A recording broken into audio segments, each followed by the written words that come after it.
Assalamualaikum warahmatullahi wabarakatuh. Salam sejahtera, Om Swastiastu, Rahayu, Sagung Dumadi. Selamat datang di Saniswan, kanal YouTube yang mengedukasi melalui mitos, benda bertuah, primbon Jawa, serta budaya yang berkembang di masyarakat Jawa khususnya dan Nusantara pada umumnya. Di tanah Jawa yang kaya akan misteri, setiap desah angin membawa kisah-kisah dari masa lampau tentang para leluhur, benda-benda pusaka, dan tanda-tanda yang terukir di langit dan bumi. Di antara dunia nyata dan dunia gaib, antara kenangan masa lalu dan harapan masa depan, tersimpan rahasia yang terus hidup dalam setiap jiwa masyarakat Jawa. Inilah Saniswan, tempat di mana mitos berbicara, budaya bernapas, dan warisan leluhur menemukan suaranya. Kali ini saya akan membahas tentang 5 batu akik berkodam penjaga pilih tanding. Dalam senyap malam di tanah Jawa, ketika kabut menuruni perbukitan dan suara jangkrik berpadu dengan desir angin, ada rahasia yang berembus dari masa lalu. Rahasia itu bukan sekadar kisah tentang batu, melainkan tentang kehidupan yang menembus batas antara dunia yang tampak dan dunia yang tak kasat mata. Orang Jawa menyebutnya tatanan jagat alit lan jagat gede, keseimbangan antara alam manusia dan alam halus. Di antara keduanya, ada jembatan halus yang dijaga oleh para makhluk gaib yang disebut Hodam. Mereka bukan dewa, bukan pula iblis, melainkan penjaga keharmonisan agar jagat tidak runtuh oleh keserakahan manusia. Sejak dahulu, para leluhur percaya bahwa bumi menyimpan berbagai bentuk kekuatan. Batu, logam, bahkan air bisa menjadi wadah dari daya spiritual yang disebut tuah, anugerah dari alam yang hanya datang kepada mereka yang mampu menjaga kesucian batin. Dari keyakinan itu lahirlah benda-benda bertuah, dan di antara yang paling dikenal adalah batu akik. Namun, tidak semua batu memiliki nyawa gaib di dalamnya. Hanya batu yang terpilih oleh alam dan disertai restu leluhur yang memiliki penjaga spiritual. Para sesepuh menyebutnya batu berhodam penjaga, dan konon, di balik kilaunya tersimpan janji antara dunia manusia dan dunia halus. Sapa sing bisa nyumurupi makna sejati, bakal manggih pituduhing urip. Siapa yang memahami makna sejati, akan menemukan petunjuk hidupnya. Batu-batu ini bukan sekadar hiasan jari, bukan pula alat untuk memamerkan kekayaan. Setiap batu menyimpan kisah, watak, dan kodam yang berbeda. Ada yang membawa wibawa, ada yang menuntun rezeki, ada pula yang menjaga keselamatan dari mara bahaya. Namun semua itu bergantung pada niat pemiliknya, apakah ia mencari kekuatan, atau justru mencari keseimbangan. Dalam lintasan waktu yang panjang, 5 batu dikenal sebagai penjaga utama yang mewakili 5 sifat kehidupan manusia: kebijaksanaan, rezeki, kehormatan, keberanian, dan keseimbangan. 5 batu ini diyakini memiliki hodam yang menjadi cermin dari watak sang pemilik. Maka, pada malam yang penuh isyarat ini, mari kita menelusuri satu persatu kisah dari batu-batu pilihan itu. Kita mulai dari batu yang pertama. Batu yang berwarna biru kehitaman dengan sinar teduh. Batu yang disebut sebagai lambang kebijaksanaan dan perlindungan leluhur, batu Sulaiman Wulung. Di antara ribuan batu akik yang menghiasi tangan para penggemar pusaka Nusantara, ada satu batu yang tidak sekadar indah, melainkan memancarkan aura yang sulit dijelaskan dengan kata-kata. Batu itu berwarna hitam kebiruan, kadang memantulkan cahaya ungu pekat di bawah sinar bulan. Orang Jawa menyebutnya batu Sulaiman Wulung, batu kebijaksanaan yang dipercaya sebagai tempat bersemayamnya Hodam Macan Kumbang, penjaga dari alam rahasia yang berjalan di antara dunia manusia dan dunia gaib. Dalam kisah turun-temurun, batu ini dikaitkan dengan warisan spiritual Nabi Sulaiman, sosok yang diberi kemampuan berbicara dengan makhluk halus dan memahami bahasa alam. Di tanah Jawa, kepercayaan itu berpadu dengan ajaran kejawen, menjadikan Sulaiman Wulung sebagai lambang waskita, ketajaman batin, dan kejernihan pikiran. Bagi para leluhur, batu ini bukan sekadar jimat atau penarik tuah, melainkan guru batin bagi mereka yang mau belajar mengenali dirinya sendiri. Karena yang dijaga oleh Macan Kumbang bukan tubuh, melainkan hati dan laku hidup. Wong sing nguasani hati, bakal nguasani jagat. Barang siapa mampu menguasai hatinya, ia akan menguasai dunia. Hodam Macan Kumbang dikenal sebagai makhluk penjaga yang teguh, pemberani, namun juga arif. Ia tidak tunduk pada manusia. tetapi hanya pada mereka yang hidupnya selaras dengan hukum alam. Dalam pewayangan, ia sering digambarkan sebagai simbol pangruating dosa, kekuatan yang membersihkan hawa nafsu dan menuntun manusia menuju kesadaran diri. Para sepuh sering berkata bahwa pemilik sejati Sulaiman Wulung bukan orang sembarangan. Batu ini akan menolak mereka yang hatinya kotor atau mencari kekuasaan untuk kesombongan. Sebaliknya, bagi orang yang tulus, batu ini memancarkan aura tenang dan membuat pemiliknya dihormati tanpa harus memerintah. Dalam beberapa kisah, ketika macan kumbang merasa terancam atau pemiliknya berada dalam bahaya besar, ia akan menampakkan dirinya sebagai bayangan hitam di tepi pandangan, bukan untuk menakuti, melainkan sebagai tanda bahwa penjaga leluhur sedang berjaga. Dalam primbon Jawa, Sulaiman Wulung diasosiasikan dengan weton yang membawa sifat ademing manah, hati yang sejuk, dan pikiran yang bijak. Batu ini kerap diberikan kepada para pemimpin desa, guru spiritual, atau orang yang sedang mencari ketenangan batin setelah melewati masa-masa sulit. Bila seseorang memakai batu ini dengan niat suci, rezekinya cenderung lancar, karena Khodam macan kumbang menolak energi serakah dan hanya menuntun pada rezeki yang datang dari kejujuran. Dalam beberapa tafsir ramalan Jayabaya, disebutkan bahwa di akhir zaman akan muncul cahaya Wulung Saka Kulon, cahaya biru gelap dari barat yang membawa tanda kebangkitan kebijaksanaan lama. Banyak orang meyakini itu adalah simbol dari kekuatan Sulaiman Wulung yang kembali muncul untuk menjaga keseimbangan dunia manusia. Secara budaya, batu ini sering dipasangkan dalam cincin atau liontin oleh para penghayat kejawen. Bukan untuk memamerkan kekuatan, tetapi sebagai pengingat agar manusia selalu rendah hati di hadapan rahasia alam. Sebab dalam setiap sinar biru gelapnya, tersimpan pesan sunyi, bahwa kekuatan sejati tidak terletak pada tenaga, tapi pada kebeningan jiwa. Khodam macan kumbang bukan makhluk yang mudah diperintah. Ia datang hanya ketika manusia memanggilnya dengan keheningan, bukan dengan mantra. Ia menjaga bukan karena disuruh, melainkan karena mengenali hati yang bersih. Dalam beberapa kisah, jika seseorang melanggar janji spiritualnya, menipu, menzalimi, atau menghina ajaran leluhur, maka batu ini menjadi dingin, mati, dan kehilangan kilaunya. Itulah tanda bahwa sang Khodam telah pergi. Maka, siapapun yang memegang batu Sulaiman Wulung sebaiknya menundukkan hati dan menata laku hidupnya. Karena batu ini bukan alat untuk berkuasa, melainkan cermin untuk mengenali siapa dirinya yang sesungguhnya. Sebagaimana pepatah Jawa berkata, "Kuasa marang liyan iku gampang, nanging nguasani owek dewe iku kawruh sing paling susah." Menguasai orang lain itu mudah, tapi menguasai diri sendiri adalah ilmu yang paling sulit. Kedua, batu cambong dan Khodam jin penuntun rezeki. Di antara batu-batu tua yang lahir dari rahim bumi, batu cambong menempati tempat yang istimewa. Batu ini berbeda karena di bagian tengahnya terdapat lubang alami, seolah bumi sendiri sengaja menorehkan rahasia ke dalam tubuh batu itu. Dalam pandangan para leluhur, lubang itu bukan sekadar bentuk, melainkan gerbang halus, penghubung antara dunia nyata dan dunia tak kasat mata. Di sanalah, menurut kepercayaan lama, bersemayam Khodam jin penuntun rezeki, makhluk halus yang bertugas membuka jalan keberkahan bagi manusia yang hidupnya jujur dan bekerja keras. Batu cambong seringkali ditemukan di pinggir sungai, di tepi gunung, atau di dasar laut yang sunyi. Bentuknya tidak pernah sama. Ada yang berwarna coklat keemasan, ada pula yang hitam pekat dengan rongga di tengahnya, seperti mata yang mengintip masa depan. Dalam budaya Jawa, batu ini disebut sebagai watu pangreksa dalam rezeki, batu penjaga jalan rezeki. Rezeki ora mang saka tangan, nanging saka kabecikan atimu dewe. Rezeki tidak hanya datang dari kerja tangan, tetapi juga dari kebaikan hatimu sendiri. Khodam yang menghuni batu cambong dikenal bukan sebagai makhluk penguasa, melainkan penuntun. Ia tidak memberi kekayaan secara tiba-tiba, tetapi membuka peluang yang tak terlihat. Dalam dunia spiritual Jawa, ia bekerja melalui intuisi, memberi firasat, memunculkan ide, atau mempertemukan manusia dengan keberuntungan yang tidak disengaja. Orang tua dahulu sering berkata, "Batu cambong iku ora aiso ngegawe wong sugih, nanging aiso ngegawe dalan sugihmu dadi gamblang."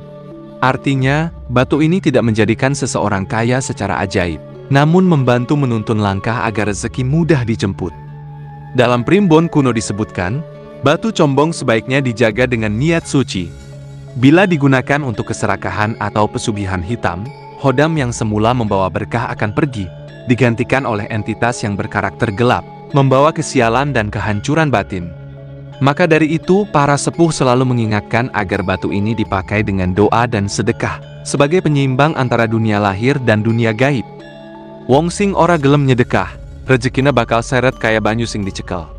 Orang yang enggan bersedekah, rezekinya akan seret seperti air yang digenggam.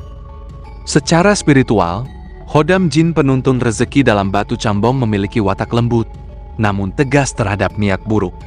Ia hanya bekerja ketika pemiliknya hidup selaras dengan hukum alam, jujur, tidak tamak, dan senang membantu sesama.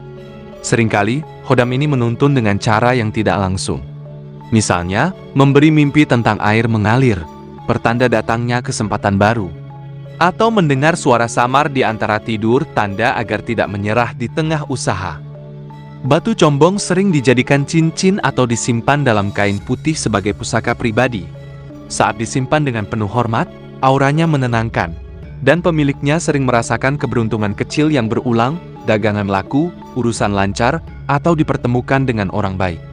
Namun jika disalahgunakan untuk menipu atau memperdaya, batu ini menjadi dingin dan berat, seakan menolak untuk disentuh.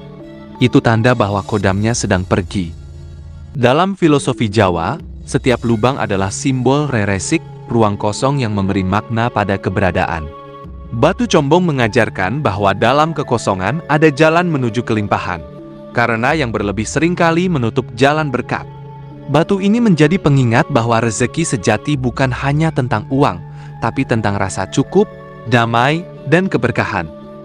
Maka ketika malam sunyi dan suara jangkrik terdengar seperti doa yang berulang, pemilik batu cambong kerap merasakan hawa lembut mengelilinginya.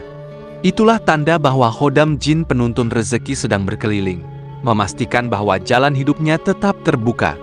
Ia bukan hantu, bukan ilusi, melainkan penjaga halus yang bekerja dalam diam, membuka jalan bagi mereka yang hidupnya selaras dengan kebajikan. Begitulah rahasia batu cambong. Batu sederhana yang menjadi gerbang rezeki bagi jiwa yang bersih. Ketiga, batu junjung derajat dan kodam Prabu Kencana Wisesa. Di dunia batu-batu bertuah, batu junjung derajat menempati tahta yang tinggi. Warna dasarnya berlapis indah. Perpaduan antara putih, coklat, dan keemasan membentuk gradasi seperti mahkota raja yang menatap matahari pagi. Para leluhur percaya, batu ini bukan sekadar perhiasan, melainkan simbol kebangkitan martabat manusia. Lambang bagaimana seseorang bisa naik derajatnya karena kesungguhan, ketulusan, dan restu alam. Dalam pandangan para empu tua, setiap lapisan warna pada batu junjung derajat melambangkan perjalanan hidup manusia. Dari gelap menuju terang, dari jatuh menuju bangkit, dari hina menuju mulia. Batu ini seakan menyimpan doa ribuan jiwa yang pernah berjuang melawan nasib, menjadi peneguh bagi mereka yang ingin bangkit dari keterpurukan. Wong urip iku kudu wani junjung derajate dhewe, ora ngenteni pangalembana liyan. Hidup adalah keberanian untuk menegakkan derajat sendiri, bukan menunggu pujian orang lain. Dalam tradisi mistik Jawa, batu junjung derajat diyakini dijaga oleh hodam Prabu Kencana Wisesa, sosok gaib berpakaian emas kebesaran, bermahkota cahaya, dan berwajah teduh. Ia disebut sebagai bayangan arwah para raja bijak dari masa lampau, penjaga kehormatan dan kebijaksanaan bagi manusia yang mengabdi pada kebaikan. Hodam ini tidak sembarang datang. Ia hanya hadir kepada orang yang memiliki tekad suci dan niat untuk memperbaiki derajat, bukan untuk kesombongan. Prabu Kencana Wisesa, menurut kisah para spiritualis Jawa, turun dari alam kesampurnan setiap kali seseorang yang berhati jernih memegang batu ini dengan rasa syukur. Ia membisikkan ilham yang menuntun manusia agar tidak hanya mengejar pangkat dan kedudukan, tapi juga martabat di mata Tuhan. Karena dalam pandangan beliau, derajat sejati tidak diukur dari emas dan tahta, melainkan dari ketulusan yang menyala di dalam hati. Banyak orang yang mengenakan batu junjung derajat dengan keyakinan bahwa aura hodamnya menambah kewibawaan. Tatapan menjadi lebih tenang, ucapan lebih didengar, dan langkahnya lebih berwibawa. Para pemimpin, guru spiritual, dan tokoh masyarakat pada masa lalu sering membawa batu ini sebagai penyeimbang antara kekuasaan dan tanggung jawab. Secara batiniah, energi batu junjung derajat terasa halus namun tegas. Ia memperkuat rasa percaya diri tanpa menumbuhkan kesombongan, menegakkan martabat tanpa menjatuhkan orang lain. Dalam meditasi Jawa kuno, batu ini kerap diletakkan di atas tapa berata atau meja pusaka sebagai sarana pemusatan niat. Dikatakan bahwa batu ini membantu membuka cakra kehormatan, bagian batin manusia yang mengatur rasa percaya diri, keteguhan, dan keberanian moral. Hodam Prabu Kencana Wisesa juga dikenal sebagai penjaga karma baik. Ia menolak niat kotor dari manusia yang mencoba menggunakan batu ini untuk memperdaya, memanipulasi, atau menindas sesama. Bila niat pemiliknya bengkok, energi batu akan meredup. Warnanya tampak kusam dan terasa berat di tangan. Sebaliknya, jika digunakan dengan niat lurus dan doa yang tulus, auranya akan memancarkan hawa hangat yang menenangkan. Dalam kebatinan Jawa, hodam ini sering menampakkan diri melalui mimpi tentang singgasana emas, atau mendadak muncul bayangan cahaya di belakang kepala seseorang yang mengenakan batu ini. Itu bukan pertanda kesombongan, melainkan tanda bahwa hodamnya sedang menyertai, menjaga agar langkah tidak salah arah. Batu junjung derajat mengajarkan bahwa setiap manusia memiliki derajat yang bisa dijunjung dengan cara yang benar. Ia mengingatkan kita bahwa kebesaran tidak harus berteriak, dan wibawa sejati tidak butuh panggung. Sebab dalam diamnya batu itu, tersimpan pesan agung. Sapa sing jujur lan sabar, bakal diunggahake derajate dening Gusti. Siapa yang jujur dan sabar, akan ditinggikan derajatnya oleh Tuhan. Keempat, batu tapak jalak dan hodam naga hitam penjaga diri. Ada satu batu yang dalam diamnya memancarkan wibawa gagah dan ketenangan mistik. Batu itu adalah batu tapak jalak. Di permukaannya tampak guratan alami berbentuk tanda silang atau tapak kaki burung jalak. Seolah alam semesta sendiri telah menorehkan lambang perlindungan pada tubuh batu tersebut. Para leluhur Jawa menyebutnya sebagai watu tapak pangreksa. Batu yang menjaga langkah pemiliknya dari segala mara bahaya. Batu tapak jalak bukan batu biasa. Ia dikenal dalam dunia kejawen sebagai simbol panser papat limo panser, lambang keseimbangan antara 4 penjuru mata angin dan 1 pusat jiwa manusia. Guratan silang di tengah batu menandai pertemuan antara arah lahir dan arah batin. Disitulah letak kekuatan sejatinya. Barang siapa mampu menjaga keseimbangan itu, maka hidupnya akan terlindungi dari segala keburukan, baik yang tampak maupun yang tersembunyi. Urip iku kudu kaya tapak jalak, mantep langkah lan ora kagoda angin owah. Hidup harus seperti tapak jalak, mantap melangkah dan tak mudah goyah oleh perubahan. Dalam kebatinan Jawa, batu ini dipercaya dijaga oleh hodam naga hitam penjaga diri, sosok besar dari dunia bawah tanah yang melingkar seperti pusaran energi. Naga ini bukan makhluk jahat, melainkan simbol kekuatan bawah sadar manusia. Pengingat bahwa perlindungan sejati datang dari keberanian menghadapi ketakutan sendiri. Hodam naga hitam dikenal memiliki aura dingin, namun menenangkan.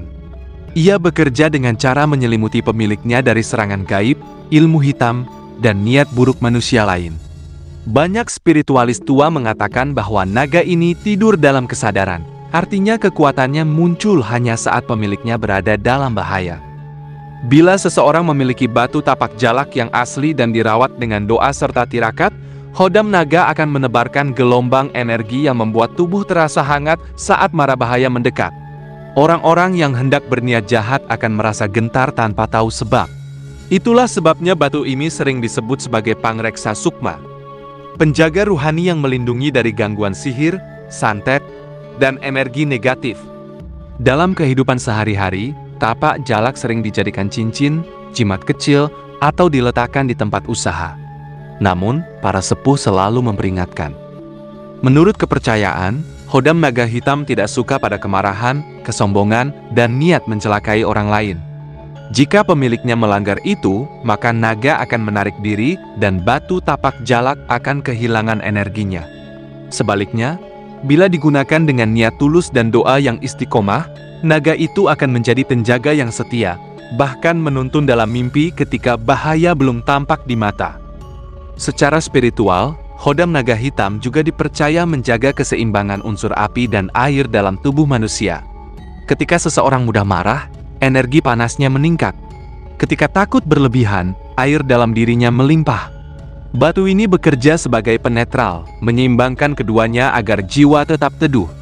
Mereka yang sering bermeditasi dengan batu ini biasanya merasakan napas yang lebih tenang, hati yang lebih waspada, dan pikiran yang jernih dalam mengambil keputusan. Itulah sebabnya para pendekar spiritual zaman dulu selalu membawa tapak jalak di sabuk mereka. Bukan untuk bertempur, tetapi untuk menjaga kesadaran agar tidak terjerumus pada amarah. Batu ini mengajarkan satu falsafah luhur. Sing kuat dudu sing bisa ngalahake wong liya, nanging sing bisa ngalahake awak dewe. Yang kuat bukan yang mampu mengalahkan orang lain, tetapi yang mampu menaklukkan dirinya sendiri. Kelima, batu Klawing dan Khodam Banaspati penjaga alam.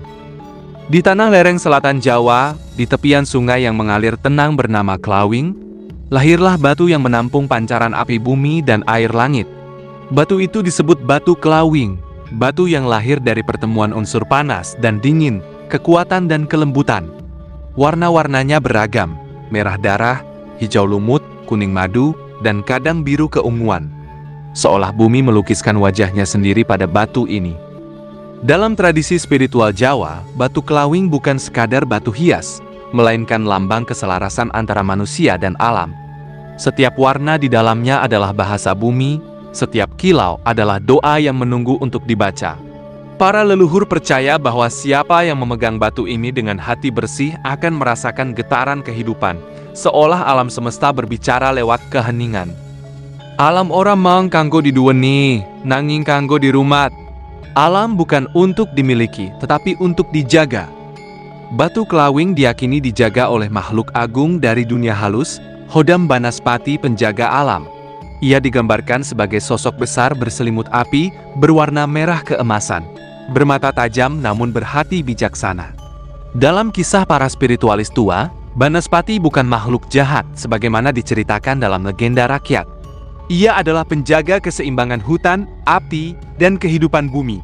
Ketika manusia melampaui batas keserakahan, dialah yang menampakkan diri untuk menegur, bukan untuk menakuti. Khodam Banaspati dalam batu Klawing memiliki watak keras namun adil. Ia hanya mau menyertai mereka yang hidupnya lurus dan tidak merusak alam. Para pendeta Jawa dahulu sering menggunakan batu ini dalam laku semedi bumi, meditasi untuk menyatukan kesadaran dengan energi alam. Mereka meyakini, lewat batu Klawing, suara bumi bisa terdengar. Gemerisik daun, desir angin, dan gelegar petir adalah bahasa gaib yang menyampaikan pesan tentang keseimbangan. Menurut cerita turun-temurun di daerah Purbalingga, di malam-malam tertentu ketika sungai Klawing berkilau di bawah sinar bulan, Banaspati menampakkan wujudnya dalam bentuk bola api yang melayang rendah di atas air. Bukan untuk menakuti, melainkan memberi tanda bahwa bumi sedang bernafas. Dan batu-batu di dasarnya tengah mengalirkan energi kehidupan kepada manusia yang membutuhkan. Itulah sebabnya batu ini sering disebut watu urip, batu kehidupan. Secara spiritual, energi batu Klawing bekerja seperti detak bumi, pelan tapi konstan. Ia menyalurkan kekuatan untuk menetralkan energi negatif, melindungi pemiliknya dari gangguan gaib, dan memperkuat hubungan batin dengan alam sekitarnya. Orang yang menyimpan batu ini dengan tulus akan merasakan firasat sebelum bencana, atau sering tergerak hatinya untuk menolong sesama tanpa alasan yang jelas. Itulah bentuk kerja Khodam Banaspati, bukan melalui suara, tapi melalui kesadaran yang tumbuh di hati. Batu ini juga dikenal sebagai batu penyatu elemen, karena mampu menenangkan amarah dan menyalakan semangat hidup sekaligus. Para petani dan nelayan di masa lalu sering menggantungkan batu Klawing di rumah mereka sebagai lambang restu bumi, agar panen tak gagal dan laut tetap bersahabat. Mereka percaya bahwa selama batu ini dijaga, alam pun akan menjaga. Sing ngurmati bumi bakal diuripi dening bumi. Siapa yang menghormati bumi akan dihidupi oleh bumi. Pada akhirnya, batu Klawing bukan sekadar pusaka, melainkan jembatan antara manusia dan bumi. Ia mengingatkan kita bahwa kekuatan sejati tidak berasal dari penguasaan atas alam, melainkan dari penyatuan dengan kehendak alam itu sendiri. Dalam setiap kilau batu, tersimpan kisah panjang tentang manusia dan alamnya. Bukan sekadar keindahan yang memikat mata, melainkan perjalanan batin yang menguji hati. Batu-batu itu, Sulaiman Wulung, Cambong, Junjung Derajat, Tapak Jalak, dan Kelawing, bukanlah benda mati, tapi saksi bisu hubungan antara manusia dengan kekuatan gaib yang menjaga keseimbangan jagat. Urip iku ora man nguripi badan, nanging uga nguripi makna. Hidup bukan hanya menjaga raga, tapi juga merawat makna di dalamnya. Khodam yang bersemayam dalam tiap batu bukan sekadar penjaga, tapi juga pengingat. Mereka hadir bukan untuk disembah, melainkan untuk menuntun manusia agar tetap berjalan di jalan keseimbangan, antara kekuasaan dan kerendahan hati, antara keinginan dan keikhlasan. Bagi yang mampu membaca tanda-tanda, batu akik berkhodam adalah guru tanpa suara. Ia tidak berbicara, tapi mampu menggetarkan nurani. Ia tidak bergerak, tapi mampu menuntun langkah. Dan disitulah letak keagungan sejatinya, keheningan yang mengajarkan kebijaksanaan. Pada akhirnya, semua kekuatan hanyalah titipan. Batu bisa bersinar, khodam bisa hadir, namun tanpa hati yang suci, semua akan sirna. Karena sejatinya, kekuatan terbesar bukan pada batu, tetapi pada niat manusia yang menjaganya.